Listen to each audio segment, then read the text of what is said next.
नमस्कार साथियों। तो कैसे हो आप सभी लोग? फिर से आज एक नई वीडियो पे आप लोग के साथ आ गया हूँ। आज का जो विषय है, जो बहुत ही सेंसिटिव मुद्दा है, उसके ऊपर मैं करना चाह रहा था। मैं बहुत दिनों से सोच रहा था इसके ऊपर वीडियो बनाऊँ या ना बनाऊँ, लेकिन अंदर से अब हुआ कि हाँ, इसके ऊपर काम करना चाहिए, क्योंकि कई लोग इसके ऊपर बोलना नहीं चाहते। हमारे देश में गायों को माँ के समान पूजा जाता है और माँ के समान उसको दर्जा दिया जाता है। मंदिरों में अगर पूजा करी जाए तो उसमें साथ में अगर गाय की भी पूजा की जाए तो एक समान पूजा जाता है जैसे देवी देवताओं को पूजा जाता है। हमारे यहाँ पे पोंगल जैसे कई ऐसे त्योहार जो दक्षिण भारत की सभ्यताओं को हमारे जो गौ हैं उनसे जोड़ती हैं। ये बताती है कि हमारे देश की विविधता मात्र खाली सांस्कृतिक रूप में नहीं है, ना किसी मंदिरों में है, बल्कि हम लोग प्रकृति और प्रकृति के पशुओं से भी हम लोग प्रेम करते हैं। लेकिन बड़ी कुंठित भाव के साथ कहना पड़ता है कि वही पशुपालन अगर कहा जाए कि हमारे देश में आज के समय पे विश्व की सबसे ज़्यादा बीफ एक्सपोर्टिंग कंट्रीज में हमारा नाम आता है, प्रोडक्शन कंट्रीज में भी हमारा नाम आता है। तो ये कैसे आ रहा है? जिस देश में गाय को माँ के समान पूजा जाता है, उसी देश में गाय को इतना ज़्यादा उत्पाद किया जा रहा है, इतना ज़्यादा उनका व्यापार किया जा रहा है। और मैं आपसे पूछना चाहता हूँ, क्या आपको ऐसा बदलाव अच्छा लगता है? क्या आपको ऐसी संस्कृति अच्छी लगेगी जहाँ पे अपनी माँ की ही हत्या करके दूसरों के पेट भरा जाए? एक तरीके से अगर आपसे मैं कहा जाऊं, अगर इस तरीके से भारत विश्व गुरु बन रहा है तो आपका क्या विचार है? इसके ऊपर आज हम लोग पूरी डिटेल पे प्लानिंग के साथ पूरा इसका जो डाटा है मैं आप सबके सामने रखूंगा और आपको एक एक पॉइंट बताऊंगा कि इसकी सच्चाई क्या है। तो बने रहिए और हम लोग आज पूरा इसके ऊपर काम करेंगे। स्टार्टिंग इंट्रो के साथ फिर हम लोग बैक करते हैं और हम लोग वापिस आएंगे। भाइयों बहनों, इस क्षेत्र में मैं पहले दौरा करने आया था। बड़ी मात्रा में गौ हत्या के मामले आते थे। मैं आपको विश्वास दिलाकर जाता हूं, मोदी जी को तीसरी बार प्रधानमंत्री बना दो, गौ हत्या करने वालों को उल्टा लटका कर सीधा करने का काम। भारत कि अगर मैं बात बताऊं तो भारत सब चीज में आगे है। भारत ने चाहा चांद पे पहुंचने के लिए तो भारत चांद पे पहुंच गया। भारत ने गहराइयों के ऊपर स्टडी करी तो भारत ने समुद्र की गहराई नाप दी। कहीं भी ऐसा कोई जगह नहीं जहां भारत की विविधता और एकता में ना पहचान देखी गई हो। और आज भारत, मुझे विडंबना के साथ कहना पड़ता है कि आज भारत गाय के मांस के उत्पादन में भी सबसे ऊपर आ गया है। मात्र गाय का मांस नहीं कहूंगा, अन्य भी जीव होते हैं, इसको बीफ वर्ड का मैं इस्तेमाल करूंगा। अगर मैं आपको एक डाटा बताऊं, the largest producing countries of beef in the world is United states.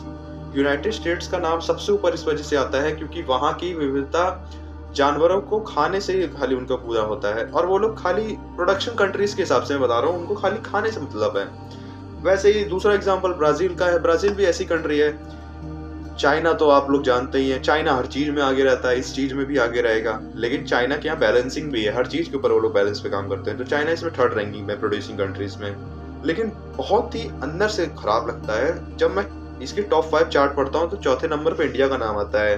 और इसमें एक नोटेबल पॉइंट क्या लिखा हुआ है, इंक्लूडिंग बफेलो मीट। अब देखिए, हमारे यहाँ गाय को तो माता माना जाता है, बफेलो को भी हमारे यहाँ कई पूजाओं में पूजा जाता है। लेकिन आप खुद सोचिए कि हमारे यहाँ भारत में बफेलो का भी मीट इस्तेमाल किया जाता है, जिसे कैरक बीफ भी कहते हैं। लेकिन अब आप खुद सोचिए, अगर अब मैं आपसे कहूँ, अगर जानवरों को मांस बेच के अगर किसी का पेट भरा जा रहा है तो आपको ऐसा पेट भरना पसंद आएगा? ऐसा प्रोडक्शन, ऐसा पैसा आपको अच्छा लगेगा कि जिसमें जीव हत्या हो रही है? लेकिन छोड़िए उस सब मुद्दे पर, हम लोग बैक आते हैं टॉपिक के ऊपर। 5th नंबर पे आता है अर्जेंटीना का नाम। तो ये टॉप 5 कंट्रीज हैं जो प्रोड्यूस करती हैं। लेकिन अगर मैं एक्सपोर्टिंग कंट्रीज में बात बताऊं, इसमें तो इंडिया ने जवाब ही अलग ही जवाब करा है। बात बताऊंगा तो आप कहोगे अरे भाई ये क्या बता रहे हो आप, एक्सपोर्टिंग कंट्रीज में ऐसे कैसे हो सकता है? फर्स्ट नंबर पे Brazil. Brazil is the highest number of production in the second ranking, but in the exporting countries में आती है सबसे ज्यादा एक्सपोर्ट करने पे पूरे वर्ल्ड में। सेकंड नंबर पे ऑस्ट्रेलिया का नाम आता है, जो पूरी गल्फ कंट्रीज जो एरिया में उसकी आती है, एशियन रीजन में आती है, उस पे करती है।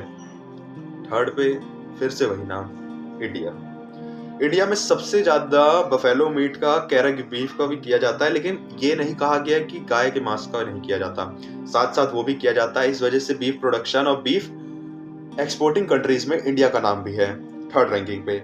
लेकिन अगर करंट डाटा के हिसाब से बताया जाऊं, अगर फ्लक्चुएशन होता रहता है ऊपर नीचे डाटास का, तो इंडिया 2nd नंबर पे है इस चीज में, जो ऊपर नीचे होता रहता है।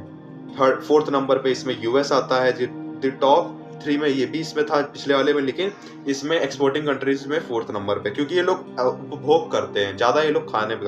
और एट द 5th, जैसे मैंने बताया था हर बार की तरह, Argentina is the 5th country जो इसमें रैंकिंग करती है।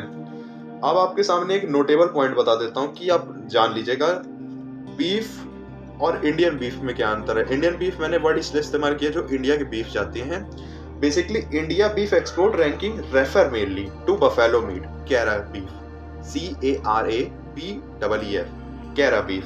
इस वजह से इंडिया की जो प्रोडक्शन रैंकिंग है वो हर साल ऊपर जा रही है, क्योंकि हमारे देश में भैंस का भी मांस बेचा जाता है। इस वजह से ये आप लोग को बहुत पहले गलत फहमियां होती होगी, कई रिपोर्ट्स आपको दिखाई जाती है इंडिया तो गाय को मार रहा है, ये कर रहा है, वो कर रहा है। लेकिन मैं आप लोग को बता दे रहा हूँ, ये रिपोर्ट भाई गलत नहीं है। आप अगर चेक कर लीजिए कहीं भी वेबसाइट पे आ जाएगा। मैं आपको बता दे रहा हूँ, इंडिया में बफेलो मीट की वजह से वो ऊपर आ रही रैंकिंग। लेकिन आप ये मत भूलिएगा, इसमें मैंने खुद अपने पॉइंट्स लिखे हैं और ये मैंने डाटा से भी देखा कि ये मत भूलिएगा कि गाय का मांस नहीं बेचा जाता हमारे में।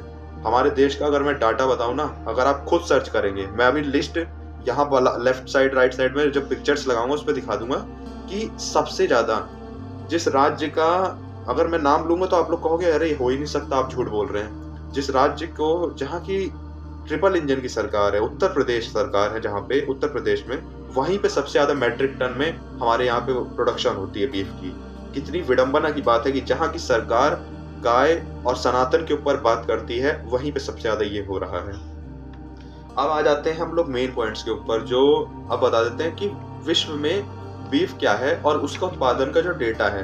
मैं बता देता हूँ कि पूरे विश्व में 20% बीफ प्रोडक्शन कंट्रीज में सबसे ज्यादा जो उत्पाद करता है वो करता है उत्पादन यूनाइटेड स्टेट्स। 2nd नंबर पे जो ब्राजील मैंने आपको बताया था, 3rd पे चाइना, और सब 4th नंबर पे उत्पादन की लिस्ट में आता है भारत। और इसमें उत्पादक कंट्रीज के हिसाब से बता दिया जाए तो इंडिया में कैरा बीफ को भी मैंने जैसे बता रखा था, भैंस का ही मांस होता है। लेकिन अगर आपको एक्सपोर्टिंग कंट्रीज के बारे में बताएं, जो निर्यात होता है, जो पोर्ट के माध्यम से होता है, ये 24-25 का डाटा है, करंट डाटा है आपका 1 साल के अंदर का, 25-24 इसी बीच वाला। तो इसमें बताया जाए कि ब्राजील, ऑस्ट्रेलिया, इंडिया और यूनाइटेड स्टेट्स। अब ध्यान से सुनिएगा, ब्राजील में होता है 38 लाख एक्सपोर्ट होता है वॉल्यूम इन टन में, अप्रॉक्स 38 लाख।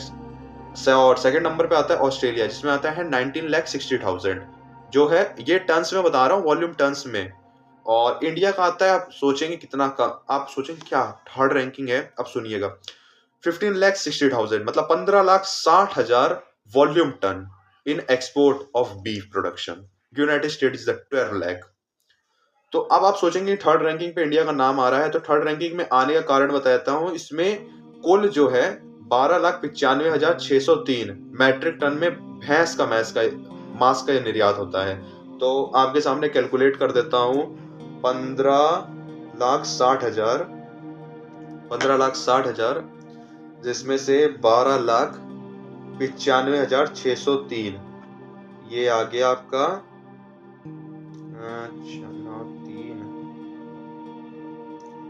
4 5।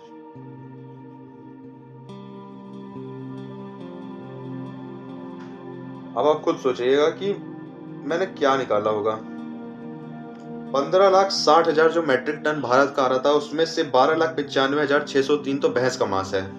तो अब आपके सामने डाटा देखिए, साफ आप कैलकुलेट कर लीजिएगा, ऊपर नीचे अगर मेरे से कुछ हुआ होगा, लेकिन आप खुद देखिएगा हमारे देश में 1,64,397 टन अदर जानवर का इस्तेमाल होता है मांस में, और वो अदर जानवर और कोई नहीं, गाय है, गाय का मांस। 1,64,397 मतलब 1,64,397 is the data represent the other animals like cow meat were be used for their production and exporting for the other countries। और इसका जो पूरा प्रॉफिट होता है इंडिया को $3,740 मिलियन US। तभी तो इंडियंस इसके ऊपर रोक नहीं लगा रहे। और हमारा जितना भी सामान जाता है मलेशिया, वियतनाम, मिस्र, यानी कि हमारा इजिप्ट में, इराक, यूएई, ऐसी अन्य कंट्रीज के अंदर हमारे देश का जो मांस है, जो बीफ प्रोडक्शन है, बीफ है, वो जाता है। अंतर्राष्ट्रीय अगर स्टेज पे देखा जाए तो भारत की जो बफेलो मीट है, जो कैरागी बीफ की कैटेगरी में आता है, उसे गिना जाता है साथ में मिला के। हालांकि भारत की नीति के अनुसार गौ मांस का निर्यात नहीं किया जाता है। निर्यात नहीं किया जाता, डाटा देखिए क्या बता रहा है, कितना झूठ। निर्यात नहीं किया जाता तो 1,64,377 कितना है यार, 97। ये किस चीज का मांस है? ये हवा से कोई मुर्गा मछली तो नहीं डाली गई है। बीफ प्रोडक्शन के अंदर 2 ही एनिमल को लिया जाता है, एक तो गाय को लिया जाता है, एक भैंस को लिया जाता है, दोनों को मिला दिया जाता है, क्या बीफ आ जाता है। लेकिन ये क्या समझाया जाए, मूर्ख बनाया जाता है लोगों को। अमित शाह जी ने कहा था, हमारे माननीय गृह मंत्री जी ने कहा था कि भारत में अगर प्रधानमंत्री श्री नरेंद्र मोदी जी की सरकार आएगी, 2024 में के चुनाव से पूर्व कहा था, या मैं वीडियो आपको दिखा दूंगा, तो उसमें यही कहा था उन्होंने कि भारत में ये जो गाय का मांस बेचते हैं, जो गौ माफिया हैं, उन सब के खिलाफ ऐसा आंदोलन किया जाएगा कि उन सबको उल्टा लटका के मारा जाएगा। भाइयों बहनों, इस क्षेत्र में मैं पहले दौरा करने आया था, बड़ी मात्रा में गौ हत्या के मामले आते थे। मैं आपको विश्वास दिलाकर जाता हूं, मोदी जी को तीसरी बार प्रधानमंत्री बना दो, गौ हत्या करने वालों को उल्टा लटका कर सीधा करने का काम। ये सीता माता की भूमि है, यहाँ गौ हत्या नहीं चल सकती। ना गाय की तस्करी होने देंगे, ना गाय की हत्या होने देंगे। ये नरेंद्र मोदी का वादा है और ये भारत में खत्म कर दिया जाएगा। आज भारत में प्रधानमंत्री श्री नरेंद्र मोदी जी की सरकार के 1 साल पूर्व, ये मैं बात फिर से आपके सामने रख रहा हूं कि उस समय का डाटा अगर देखा जाए और आज का डाटा देखा जाए तो आपके सामने साफ डाटा है कि भारत सबसे ज्यादा एक्सपोर्टिंग कंट्रीज में सेकंड थर्ड रैंकिंग के बीच में आ रहा है अभी मार्जिनलाइज में, और प्रोड्यूसिंग कंट्रीज में 4th रैंकिंग है। तो आप खुद सोचिए, ये मैं किसी सरकार के बारे में बुरा नहीं बोल रहा, ना मैं किसी को बुरा ना अच्छा बोल रहा हूँ। मैं ये कह रहा हूँ कि अगर आप लोग जिस बात के ऊपर अपनी बात रख के आए थे उसके ऊपर काम करिए ना। देखिए, मुद्दा मात्र हिंदू मुसलमान का नहीं होता, ना मुद्दा किसी व्यक्ति, जात, धर्म या किसी विशेष का नहीं होता। बात होता है जो आपकी जो विचारधारा है, जो आपके वादे हैं, उसके ऊपर होता है कि कृपया करके उन वादों के ऊपर तो काम करिए।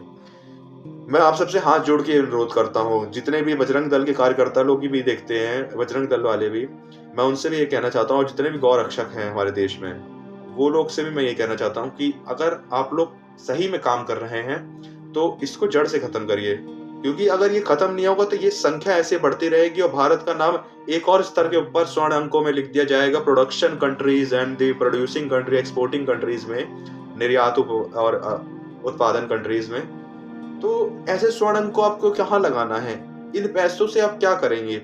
अगर भारत इससे विश्व गुरु बन रहा है तो मुझे बड़ी विडंबना के साथ कहना पड़ेगा कि हमारा देश पिछड़ा था तो वही हमारे लिए ठीक है, क्योंकि हमारे देश की विरासत, संस्कृति और हमारे जो समरसता का मंत्र है, अगर वह टूट जाए तो ऐसी विरासत को हमें नहीं अपनाना है जिससे हमारे देश के जीवों की भी हत्या हो और हमारे देश की संस्कृति के ऊपर भी सीधा सीधा प्रहार हो। अब मैं आप सबसे अनुरोध करना चाहता हूँ, क्या आपको ऐसा देश चाहिए जहाँ पे कुछ पैसों और चंद पैसों के लिए हमारे देश की संस्कृति को मारा जाए, हमारे देश के लोगों को दबाया जाए और हमारे देश में पैसों की राजनीति के चक्कर में लोगों के घर भरे जाए और जीवों की हत्या करी जाए, खासकर वह जीव जिनको हम अपनी मां के समान पूजते हैं। डाटाएं अगर मैं रखने पे आऊं तो यहाँ पे आपके सामने वीडियो छोटी पड़ जाएगी लेकिन डाटा कम नहीं पड़ेगा। लेकिन अगर आपसे मैं यही पूछूं, अगर हम अपनी गाय को मां समझते हैं तो दुनिया में बीफ एक्सपोर्टिंग कंट्रीज में क्यों प्रॉब्लम है? ये मात्र मजाक की बात नहीं है, ये सीरियस बात है। इसके ऊपर हम सबको काम करना पड़ेगा।